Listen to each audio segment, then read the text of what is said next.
Salut la Feel Good Family, c'est Guillaume, coach sportif et naturopathe. J'espère que vous allez bien parce que dans cette vidéo, je vais vous raconter mon histoire avec l'herpès et je vais surtout vous expliquer comment j'ai guéri mon virus de l'herpès naturellement. Est-ce que vous êtes chaud? Alors générique.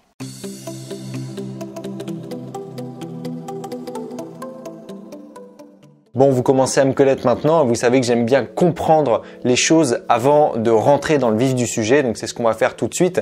On va expliquer ce que c'est que le virus de l'herpès. Alors très rapidement, il existe deux variantes généralement du virus de l'herpès qu'on appelle en général le virus de l'herpès simplex dans son nom complet. La première variante, c'est celle qu'on appelle le HSV1. Le HSV1, c'est celle qui donne lieu généralement, parce que c'est pas tout le temps le cas, à l'herpès labial, c'est-à-dire un herpès qui va se situer autour de la bouche et qui va donc donner ces fameux boutons de fièvre ou des petites vésicules qui vont apparaître autour de la bouche. Et puis, on va avoir dans un deuxième temps le deuxième type de virus de l'herpès qui s'appelle le HSV2. Ça va, c'est pas très compliqué. Et ce HSV2, il va avoir tendance, c'est pareil, c'est une tendance, à donner lieu à un herpès génital, donc des vésicules, des petits boutons qui vont se situer au niveau des parties génitales. Je dis que c'est une globalité, c'est une règle générale parce qu'en fait un HSV1 peut donner lieu à un herpès génital et un HSV2 peut donner lieu à un herpès labial. Voilà, c'est une généralité, une tendance qu'on retrouve le plus. Donc oui, si jamais vous avez déjà eu un bouton de fièvre, il y a de fortes chances pour que vous soyez contaminé par le virus de l'herpès. L'un des deux. Et c'est mon cas, puisque plus jeune, j'ai eu justement des boutons de fièvre. Je suis donc probablement porteur du virus HSV1. Oh mon Dieu, mais c'est grave ça! En plus, j'ai entendu dire que le virus de l'herpès, on l'avait à vie. Alors rassurez-vous, vraiment, je veux vous rassurer sur l'importance qu'ont les virus. Les virus, ce sont simplement des informations génétiques qui se baladent et qui ne peuvent s'exprimer que dans le cadre d'un hôte. Mais elles ne s'expriment que dans certaines conditions qui vont leur être favorables. C'est-à-dire qu'on peut très bien entrer en contact avec un virus et ne développer aucun symptôme. Pour illustrer tout ça, je vais donc vous raconter mon histoire. Alors je ne sais pas du tout à quel moment de ma vie le virus est rentré en contact avec mon organisme. Est-ce que c'est un héritage familial? Est-ce que j'ai contracté ça à l'école? J'en sais strictement rien. Toujours est-il que quand j'étais petit, et notamment quand j'étais très stressé ou très fatigué, eh bien j'avais un bouton de fièvre qui poussait. C'était automatique, c'était vraiment mon signal d'alarme. Boum, stressé, boum, fatigué, comme ça au moins j'étais au courant. Et ce bouton de fièvre, si vous en avez déjà eu, vous savez de quoi il s'agit. C'est vraiment un petit bouton qui va donner une sensation de brûlure permanente et en même temps qui va gratter. Vous avez envie de gratter le truc, mais en même temps ça vous brûle. C'est vraiment super désagréable. Et c'est bien sûr ce qui se passe dans les deux cas, dans les herpès labiaux et les herpès génitaux. Dans les deux cas, ça fait pareil.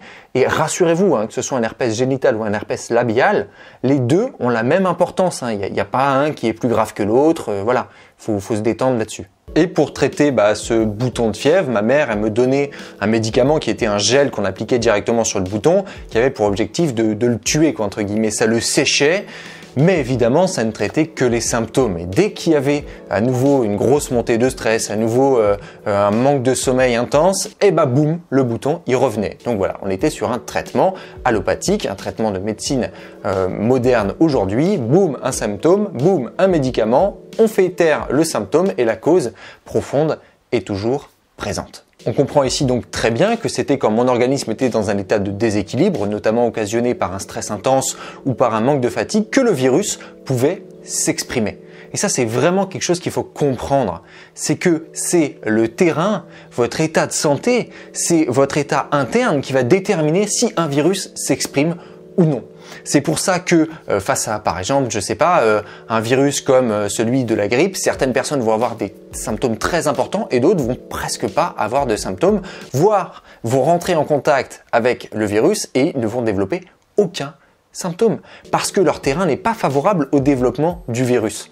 Tout simplement, l'information génétique entre en contact avec l'hôte et si l'organisme hôte n'est pas en accord avec le développement de tel ou tel virus, il n'y aura pas de développement du virus. Et qu'est-ce qui a un impact sur votre terrain? C'est votre mode de vie.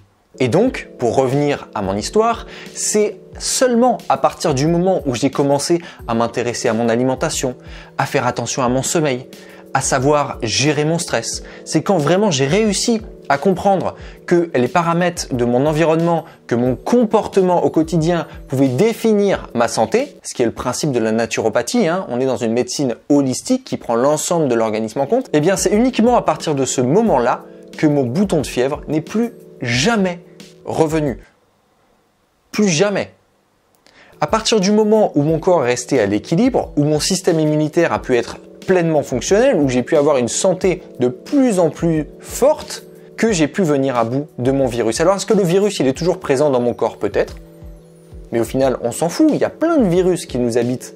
Et au final, c'est seulement si on leur donne la chance de s'exprimer qu'ils vont venir nous embêter. Et finalement, ça serait presque une chance d'en avoir, parce que ça voudrait dire quoi?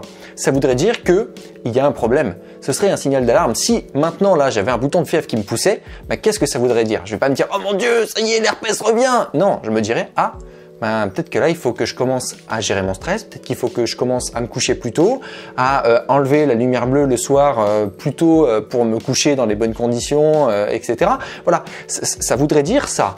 Ça serait donc un super signal d'alarme pour me signaler qu'il y a quelque chose à mettre en place, quelque chose à changer dans mon mode de vie qui le déséquilibre. Donc que vous ayez un herpès génital, que vous ayez un herpès labial, qui soit récidivant, je sais pas, tous les mois vous avez une poussée, vous savez pas pourquoi, eh bien commencez par regarder au niveau de votre mode de vie ce que vous pouvez changer. Bon, c'est bien beau tout ça Guillaume, mais comment je fais moi du coup pour guérir mon herpès? Eh bien vous devez tout simplement donner à votre corps les paramètres de la santé. Et comment faire? Tout simplement en commençant par mieux manger, en apprenant à mieux dormir, à avoir un sommeil de qualité, un sommeil qui est plus long si jamais vous manquez de sommeil, en apprenant à gérer votre stress, en bougeant davantage et mieux. Mais ça, si vous ne savez pas comment faire, je vous invite à acheter ou à vous procurer le PDF de mon livre 17 astuces pour dire adieu à vos douleurs. Dans ce livre, je vous donne vraiment 17 astuces, 17 clés qui sont hyper essentielles et simples à mettre en place dans votre mode de vie pour avoir une meilleure santé. Ça traite les douleurs, mais ça traite aussi toutes les problématiques de santé. Donc si aujourd'hui vous avez un déséquilibre quelconque, vous vous sentez stressé, vous manquez de sommeil, tout ça, je vous conseille de vous procurer ce livre. Je vous mets un lien dans la description. Vous l'avez, comme je vous dis, donc au format papier, vous l'avez au format Kindle d'Amazon, vous l'avez au format PDF, lien dans la description. Vraiment, faites cet investissement pour votre santé. Je dis pas ça parce que c'est mon bouquin. Je vous recommande vraiment ici de le prendre. Je vous donne plein d'astuces hyper pratiques. C'est des astuces que vous allez pouvoir mettre facilement en place pour rééquilibrer votre état de santé. Ça paraît fou, mais c'est pas plus compliqué que ça de traiter le virus de l'herpès. Qu'il soit labial, génital, que vous ayez des poussées récurrentes ou pas, c'est pas plus compliqué que de régler les paramètres de la santé qui sont les paramètres de votre mode de vie. Il n'y a pas de pilule miracle. Le secret, c'est simplement de soutenir le vivant qui est en vous. Et si aujourd'hui vous avez donc l'un de ces virus-là, que ce soit le HSV1 ou le HSV2, eh bien voyez-le comme une opportunité de vous dire si j'ai des poussées, c'est que mon état de santé n'est pas à l'équilibre. Ça veut dire que je dois faire quelque chose. Et ça, je vous invite vraiment à le voir sous cet angle-là parce que c'est l'angle de la vie, celui de l'optimisation de la santé. Et tant que vous aurez des poussées, ça veut dire que vous aurez un travail à faire. Voilà Feel Good Family, j'espère que cette vidéo vous aura plu. Dites-moi dans les commentaires si jamais vous avez déjà eu un problème de bouton de fièvre. Dites-moi si vous êtes touché par cette problématique de virus de l'herpès. Je suis vraiment curieux de savoir et puis n'hésitez pas à me poser toutes vos questions dans les commentaires comme d'habitude, j'y réponds au maximum. En attendant, si cette vidéo vous a plu, n'oubliez pas de lâcher un gros pouce bleu en bas de la vidéo. Vous savez que ça fait extrêmement plaisir et que ça m'aide énormément à développer cette chaîne à laquelle je vous invite comme d'habitude à vous abonner si vous n'êtes pas déjà abonné en cliquant sur le petit bouton juste sous la vidéo. N'oubliez pas non plus la petite clochette qui se trouve juste à côté si vous voulez être notifié à chaque fois qu'une nouvelle vidéo sort. Partagez cette vidéo autour de vous, aidez autour de vous tous ceux qui peuvent être embêtés par ce virus au quotidien ou par même un déséquilibre de santé de manière générale. En attendant, mes réseaux sociaux, vous les retrouvez comme d'habitude dans la description et moi d'ici là je vous dis à la prochaine. Let's feel good!